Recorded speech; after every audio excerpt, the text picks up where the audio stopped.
before we start at the beginning, I want to get your opinions on two things from, say, when you were kids and the band first started, to then hearing that Steve Harris from Iron Maiden said that you were one of the best bands that Maiden ever played with, and that Joe Elliott said you were definitely the loudest band that Leopard had ever played with. How's that feel from the person that's sat here today?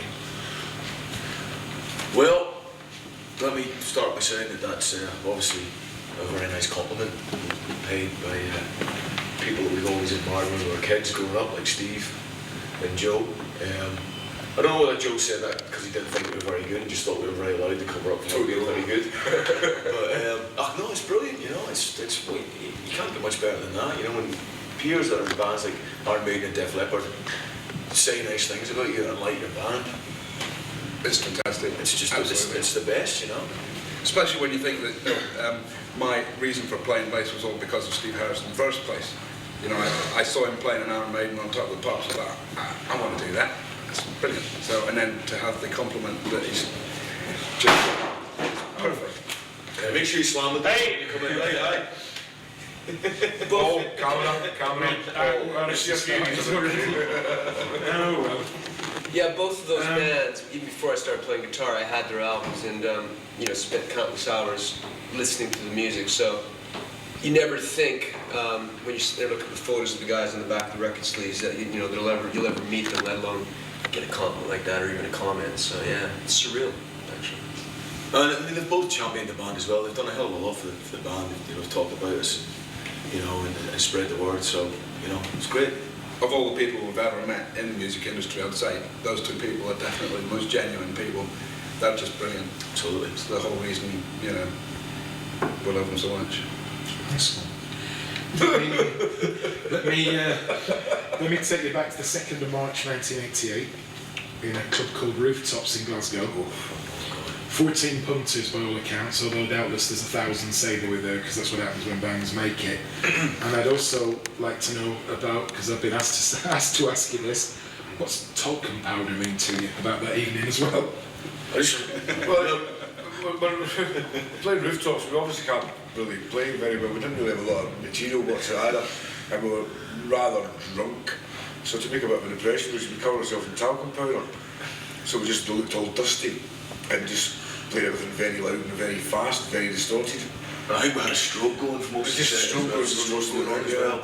And it was we borrowed all these Marshall cabinets from all these other bands from everybody and wired them all up. And I think like Stump said we'd only written 2 songs. Yeah, we just fucking noise. Made a noise. And the best thing about it was one of the guys that was there was a journalist for Crying, and he goes, I think I've just seen the greatest rock and roll show ever, but I'm not sure.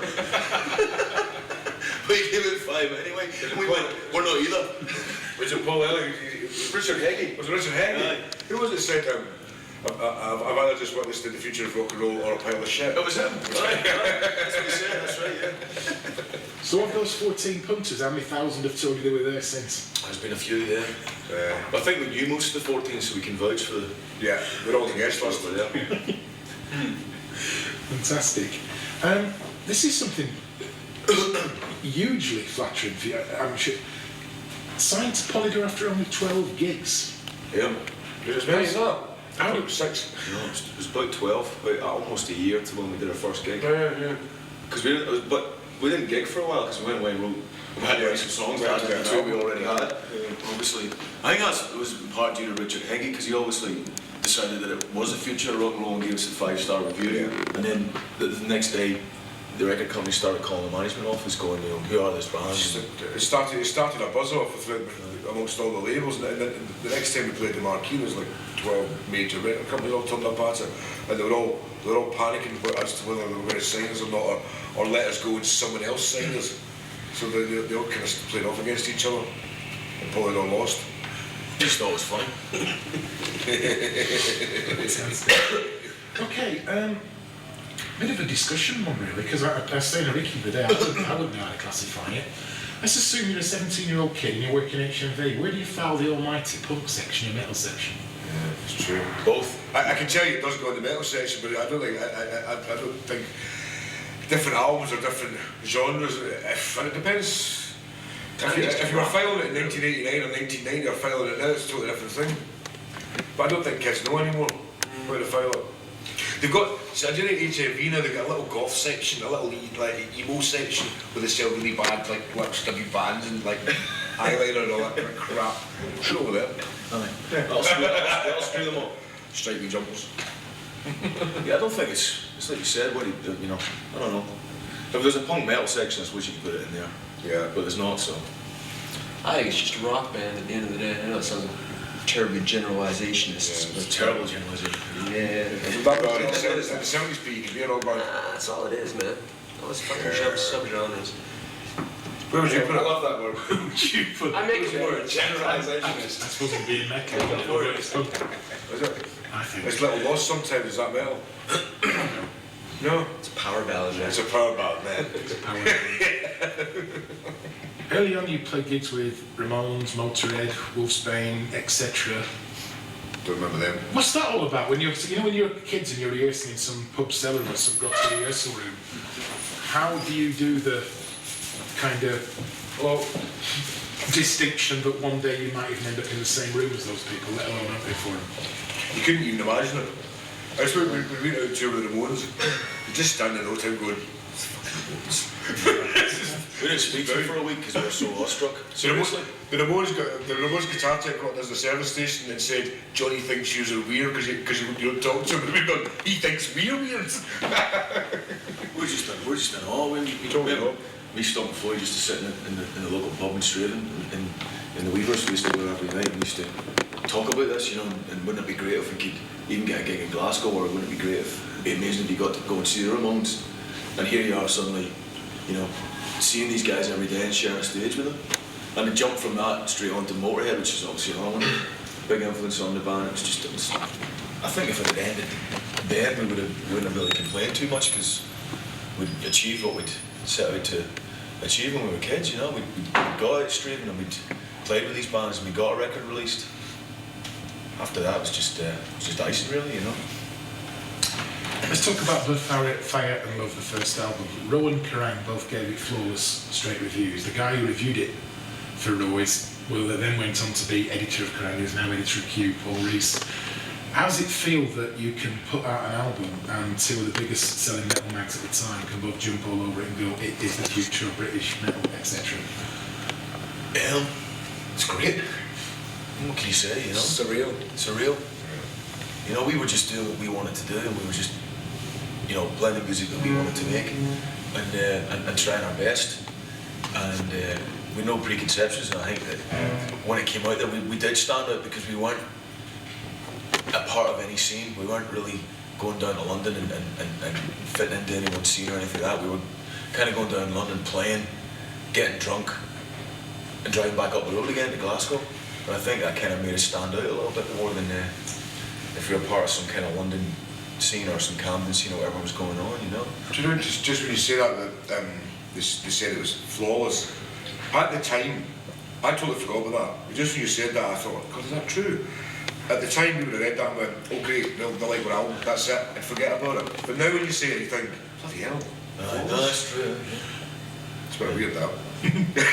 Because it's not flawless. I mean, you can listen to it and put down fucking red well, things that are wrong with it, you know. I like to go back and change, but I mean, it's Ask Paul Rees now what he thinks of it. Fantastic. This I just thought was hilarious. Axl Rose was due to attend your first gig in the USA, but couldn't make it because he got married instead. I think his excuses go for missing a gig. It's quite good. Tell me about that one. we got invited to play the Cat Club by Ricky Rackman, and I think we were the first band from the UK ever to be given that invitation. So obviously we went over, and there was quite a bit of buzz about the band. And Del James, who's become a good friend of the band, was writing for Rip magazine at that time, and he came down to interview us, and he said, you know, I have a message from Axl saying he's heard the EP he put out, because he put out a little clear vinyl EP limited edition thing before the album came out, and he managed to get his hands on one. Says he loves the band, and I'm sorry he's getting married, he can't make the show tonight, but could he have a t-shirt please? So you're like, no, can't. That was pretty much it, you know. It was like it was great, you know. Soul Destruction was produced by Andy Taylor from Duran Duran. Yes. It seems a very strange combination to see the Almighty in the studio producer.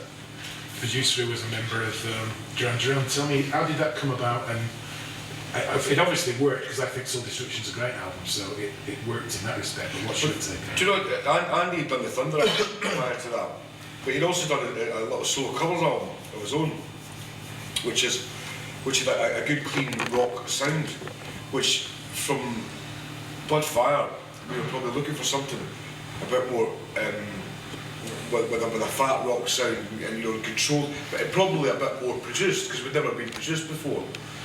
And we met a lot of producers, and to be honest, a lot of producers, but Andy was alright. Andy's just a rock guitar player, so we immediately hit it off with him, because he was just a down-to-earth rock guitar player. It didn't matter if he'd been a pop player, any of the days a rock guitar player, the new harmonies and melodies and stuff like that, and that's, he was good for that reason. Yeah, He's very funny. He's a big AC/DC fan. That's his favourite band. He's brought up in like AC/DC and classic bands like that, like Zeppelin and all that. And the fact that he's in Duran Duran had no real bearing on us whatsoever. The guy was rock and roll through this very core, and it was great, man. It was like being produced by the British Phil Spector because he came in with the shades on every day, and and he was always up to anti-Taylorisms and stuff like that. But he was great. I enjoyed working with him. He's a good guy. Crucified, middle 8, 50 quid your pass, if he owes me. Why? Andy, when he bet me 50 quid, I couldn't drop in the middle 8 Crucified. Is that right? Without account. I went fucking right in. I love it. You toured with Megadeth and with Alice Cooper, and then Tantrum left or was kicked out away. What happened that Tantrum had to go? He just wasn't one of the gang. I think, obviously myself and Stump, Floyd, having met at school and being in bands when we were 14 years old up until the Almighty kind of got signed and stuff like that. We had a very gang mentality, and we're very open to welcome Tantrum into that gang, and he was always a little bit aloof and a little bit outside that. Great guitar player, and he contributed a lot of good stuff to those first 2 records, but he certainly had a different idea of where the Almighty should be going from the 3 of us, and he was, it was miles apart, and it just, you get to a certain point where if you're getting on a bus and there's a bad vibe, or somebody's not coming in the dressing room because somebody else is in there and stuff like that, you can't continue like that, because it's supposed to be fun. Rock and roll's supposed to be fun, and it just wasn't. We're a bunch of silly wee boys, and he wasn't. Question for Pete. Yes. He's a silly wee boy. Before you joined this mob, what was your knowledge of them? How did you come to find out about the Almighty? I knew nothing of them until they were supporting Alice Cooper on that tour. We came over to the UK, and it was the first show we would have done was Wembley. And it was the first night that I'd ever heard any of their music. And it was just over the course of that tour, we just got to sort of hanging out a bit, especially we kind of spent some time having some beers with Ricky and stuff. And the type of stuff I like in music, I just like stuff with really good, strong riffs and really sort of raspy vocals with good melodies and stuff. And that's kind of everything that they had in their songs. So it's funny, towards the end of the tour, Ricky, he just sort of said, we might be needing a guitar player. Give me your phone number, just in case. And you hear that a lot, and you do. I was like, yeah, no problem, here's the phone number. Not really sort of expecting much to come of it. And, it was definitely one of those things where, I was very much interested in pursuing it if the opportunity did arise, which it did, obviously. So guys, very obvious follow YP. Was there anybody else in the frame even? No, not at all. I think we'd all met Pete on the Alice tour, and we all liked him. We all knew he was a fantastic guitar player, and he by his attitude, and he just seemed he was the obvious choice from the get-go. I think his audition consisted of playing a couple of songs, and then Did we not just do full force? we did one song. We did full First force. song we played was Full Force, yeah. You went to a Soundgarden game or something? They flew me over for a 5-day audition, which I swear to God almost killed me with alcohol poisoning. That was the test. Could he go out and get drunk It with was us? 5 days, and I flew back to New York where I just moved to, and I actually set my own personal record where I slept for 36 hours straight. I got home at 9 o'clock in the evening, I woke up 9 o'clock next morning, raised my head, went, oh fuck it, went back to sleep. 9 o'clock the next evening, woke up again, took a piss, went back to bed, woke up 9 o'clock the following morning, 36 hours later, I went, wow, did that just happen? and then had 2 days to throw all my shit in storage, write my landlords a very apologetic note saying, sorry, I've got to skip out my lease. Got on a plane, and that was, 16 years later, here I am. Power Tripping was a top 5 album, and just to kind of point out to any younger kids who are watching this, that was back in the days when you had to shift the third positive albums to actually get a top 5 album. Also produced by Mike Dodson of kind of Anthrax and Suicidal Tendencies fame, which seems to me another kind of strange choice of producer from my point of view anyway. How does it feel to have a top 5 album? And because Power Tripping does seem like a massive change of Well, stance. I can tell you how we celebrated having a top 5 album. We were on tour with Iron Maiden, and them being the great guys that they are, they invited us back. We were in Berlin, they invited us back to their hotel, and we decided it would be a good idea to get all our weed and make the biggest space cake we could ever imagine. So we got the 2 catering girls on the tour to make us a space cake, and we had huge slices of that each, and we got to Iron Maiden's hotel. And I don't really know what happened after that. It was a descent into oblivion, and we were just sitting in a circle trying to remember it all, trying to hold it together, stoned out of our minds. Funny, I don't remember that at all either. You had to be carried out. Yeah, that's what I'm saying, I don't actually remember You Berlin or were the drooling fact on, that you started Iron Maiden crying, anywhere. you started drooling on yourself. And that was, I mean, I think it was surreal, you know? I mean, we were just sitting there waiting, and I think that for a moment there, it looked like we might get number 2 or number 3. It was that close between the seals. David bloody Essex. I know. Yeah, and his greatest hits. Damn him all to hell.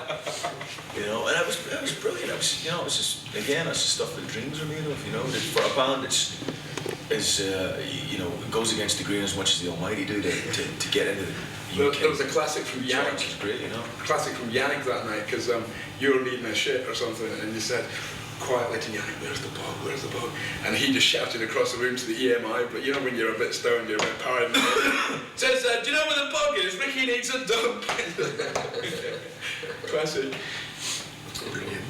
In '94, you switched from Polydor to Chrysalis and had what I can only call an image change, and also switch your management. What was all that about? I think we just come back from a 3-month long tour of America that nearly killed us. Loads of record company turmoil going on.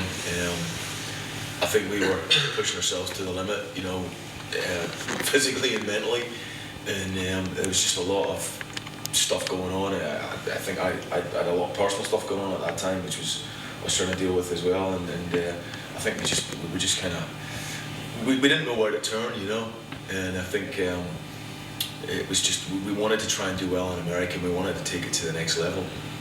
I think we felt we were banging our heads against a brick wall. I did anyway, I'm speaking for myself here. I felt that we needed to make a change to maybe try and progress and move forward.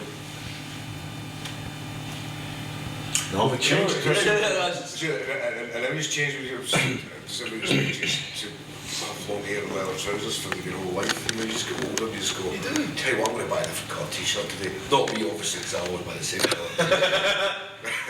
I haven't seen my image since I was 14. But you get victimised. I mean, as like Stump says, everybody else is allowed to change as you get older. You don't wear the same clothes you wore when you're 18 when you're 50 years old. Some people do, but most people don't. And then when I cut my hair off, you thought I'd commit one of the worst sins of all time, you know? People even go to me, you know, is the band different now because you've cut your hair off? That was a question you get asked in interviews. I'm like, no, you know. It's funny when you look back, actually, because Crank is actually my favorite album. Me too. Of the ones that I've been involved with and played on, and I mean, it's funny because it was quite a sort of tough, abrasive, in-your-face album, but there was some great melodies, and there's some points where I think production-wise, the band finally got the balance between clarity and power and sort of, you know, slickness, but still having a raw amount of energy. Like the first track, when that kicks in, when we started doing the charity shows and I started listening to stuff again after not hearing it for a long time, I just sat down and went, fucking hell, this is actually quite good. So, yeah, I mean, it's funny, we took a lot of flack, but I look back on that, and that's actually the album that I like the best, so what are you going to do? Me too. I felt that as a band we were untouchable then as well. I felt that's when we were the strongest, and you know we're all writing in this down the coast in this little studio down there. We were there for a couple of months, and we get up every day and we were writing songs, we had a really good vibe, and we were working really, really hard, and everything just was gelling. Everybody was reading off the same page, and it was just that whole time is loads of happy memories about that. I thought we were on fire, you know. The cover of the album was designed by Jamie Reid. It's the first time back since working with the Pistols to the rock world, certainly. Yeah. How did that come about? And also, Ricky, I know that at the age of 20, only 28, and you know, a lot of people's, like, I guess even younger, she's still growing up. You said to Kerrang of the album, this is the end of the beginning.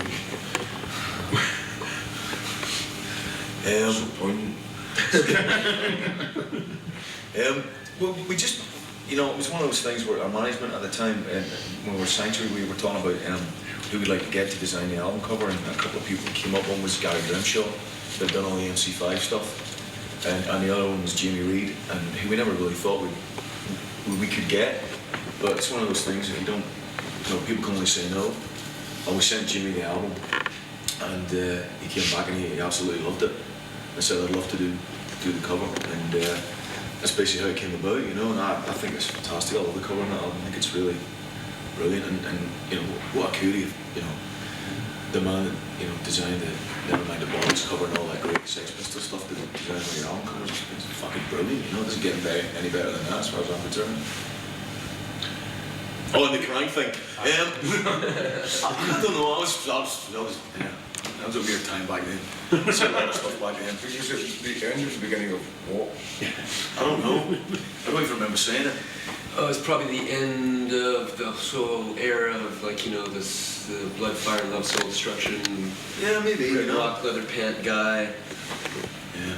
Maybe new phase. Who knows?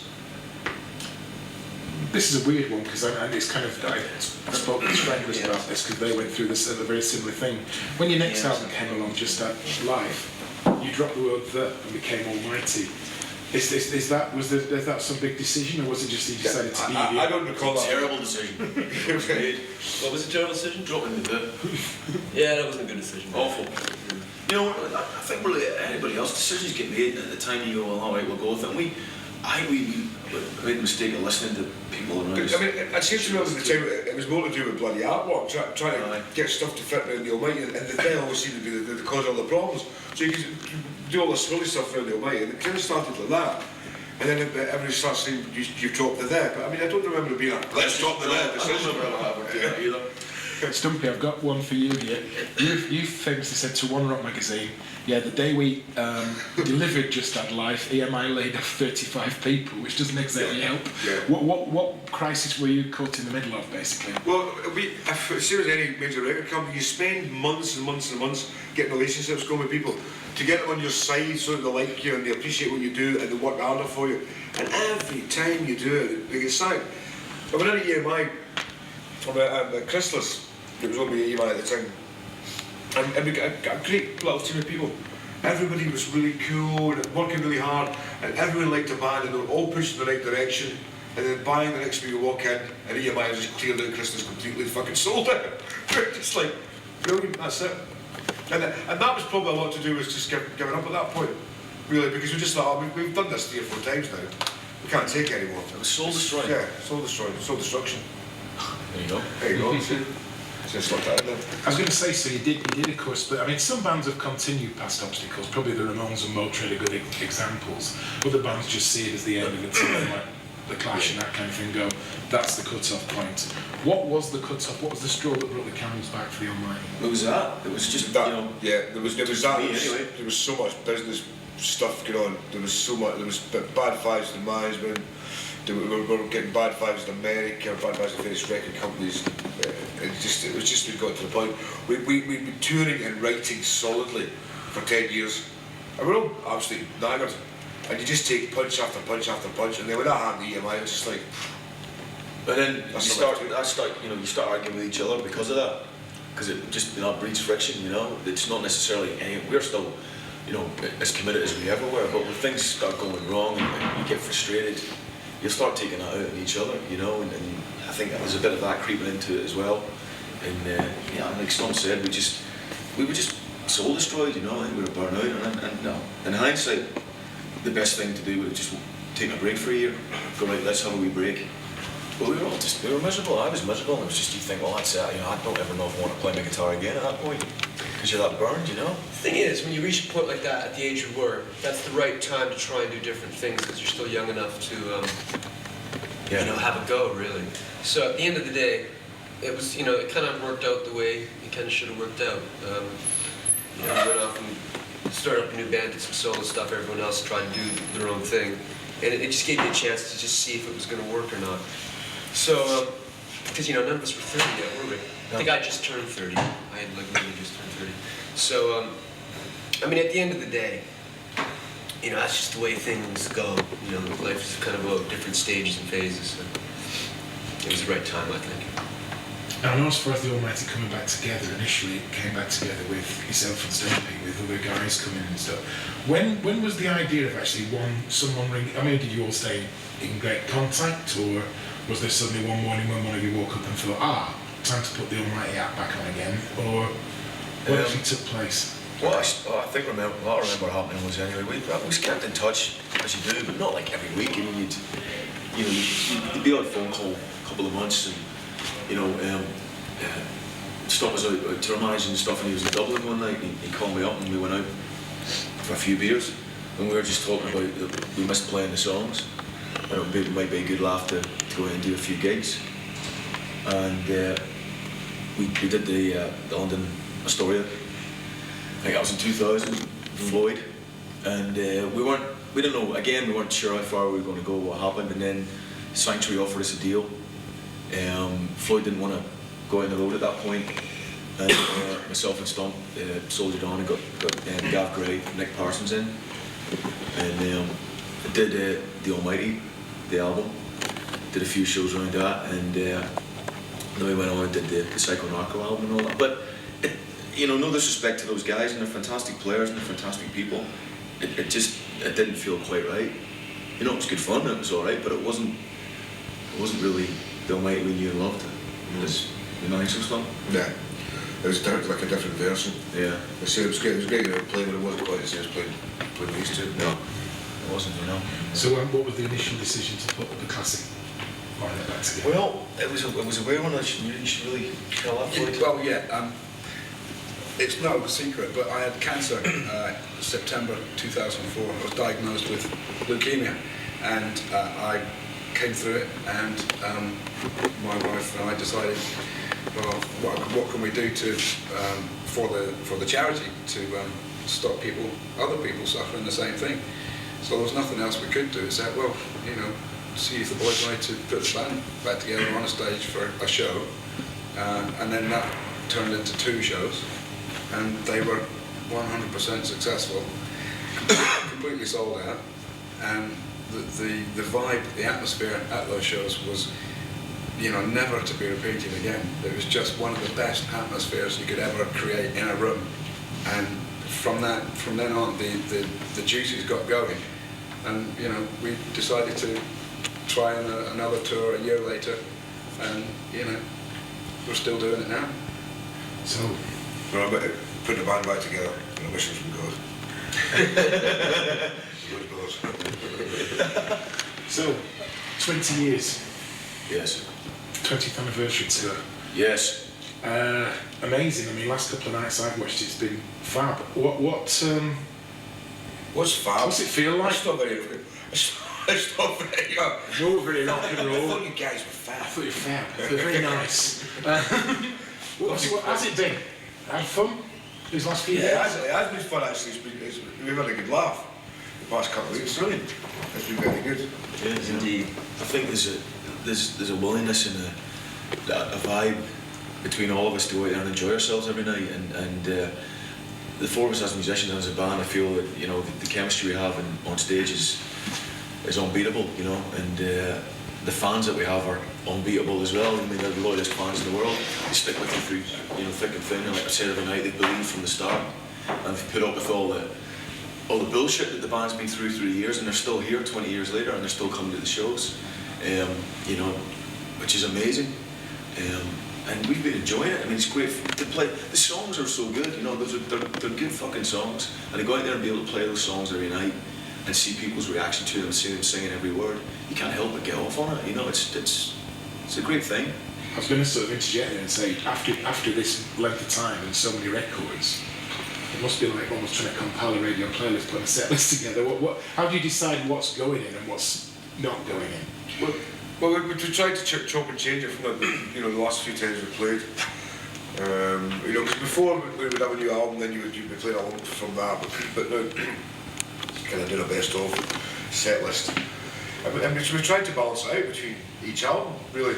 And this time we're playing some songs we've really not played for 18 years. Gift Horse, for example, in fact, it's probably 20 years we haven't played. We only played it before tour kind of thing. There's a lot of songs like that. Devil's Toy. Devil's Toy. We haven't played Devil's Toy in 15 years. Sort of things like that. And it's quite hard to say with so many albums, and we've all got different opinions of which songs should be in.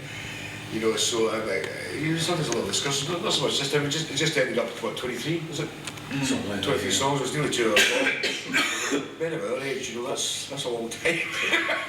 Some songs that you've just got to play, They have to be there. I mean, Wild and Wonderful will be these will be the first 2 songs in the set list. We tried to do a set without Wild and Wonderful many years ago, didn't we? Yeah. And we only managed to do it once. It was horrible. Disaster. It was like how can I put it? That isn't rude. You know what I mean? It was like not reached the final objective. So what about the future? What's the future for the Open Almighty? Do you see a studio even in that future? The future's complete. I mean, it's up to us. It's up to us what we want to do, and it's up to us how far we want to take us and how far we want to go. I would like to do some new songs, 'cause I feel that the vibe is there, and there's certainly some good ideas floating around, and I would certainly like to do some more shows. Yeah, with the studio thing, we just gotta figure out logistics. But yeah, I think just having made the decision that we want to do that is the first step, and then we just gotta figure out how. Fellas, thank you very much. Fucking pleasure. You're welcome. Ready to take a drink.